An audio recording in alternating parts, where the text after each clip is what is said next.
నమస్తే అండి. ఈరోజు కాంగ్రెస్ పార్టీ ప్రతిపక్ష నేత రాహుల్ గాంధీ గారు ఎన్నికల కమిషన్ పై చేసిన ఆరోపణలకు ఎన్నికల కమిషన్ ఈ రోజు తీవ్రంగా ఖండించింది. బీహార్ లో ఓట్ల దొంగతనం ఆరోపణలను ఎలక్షన్ కమిషన్ ఆఫ్ ఇండియా తీవ్రంగా ఖండించింది. ఎన్నికల కమిషనర్ జ్ఞానేష్ కుమార్ మాట్లాడుతూ ఈ ఆరోపణలు భారత రాజ్యాంగానికి అవమానం అని అన్నారు. వివిధ రాజకీయ పార్టీలచే నామినేట్ చేయబడిన 1.6 లక్షల మంది బూత్ లెవెల్ ఏజెంట్లు ఉమ్మడిగా ముసాయిదా తయారు చేసి రూపొందించారని ఆయన చెప్పారు. బీహార్లోని 7 కోట్ల మంది ఓటర్ల మద్దతు ఉన్న ఎన్నికల సంఘం విశ్వసనీయతపై ఎటువంటి ప్రశ్నలు లేవలెత్తలేమని ఈసీ చెప్పింది. చట్ట ప్రకారం ఓటర్ల జాబితాలో లోపాలు సకాలంలో సరిదిద్దకపోతే ఓటరు తమ అభ్యర్థిని ఎన్నుకున్న 45 రోజుల్లోపు గౌరవనీయ హైకోర్టులో ఎన్నికల పిటిషన్ దాఖలు చేయకుంటే బదులుగా ప్రజలను తప్పుదోవ పట్టించడానికి ఓట్ల దొంగతనం లాంటి తప్పుడు పదాలు వాడితే అది రాజ్యాంగానికి అవమానం కాదా అని ఆయన ప్రశ్నించారు. కాంగ్రెస్ పార్టీ నాయకుడు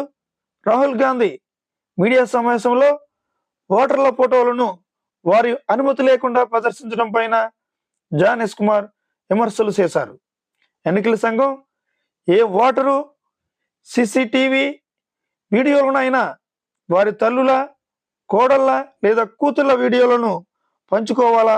ఓటర్ల జాబితాలోని పేరు ఉన్నవారు మాత్రమే తమ అభ్యర్థిని ఎన్నుకోవడానికి ఓటు వేస్తారు అని ఆయన పేర్కొన్నారు. ఎన్నికల సంఘం కానీ ఓటర్లు కానీ తప్పుడు నిరాధారమైన ఆరోపణలకు భయపడబోవని ప్రధాన ఎన్నికల కమిషనర్ జ్ఞానేష్ కుమార్ స్పష్టం చేశారు. కొందరు ఓటర్లు 2 సార్లు ఓటు వేశారని ఆరోపించారు. అందుకు సాక్ష్యం అడిగితే సమాధానం లేదు.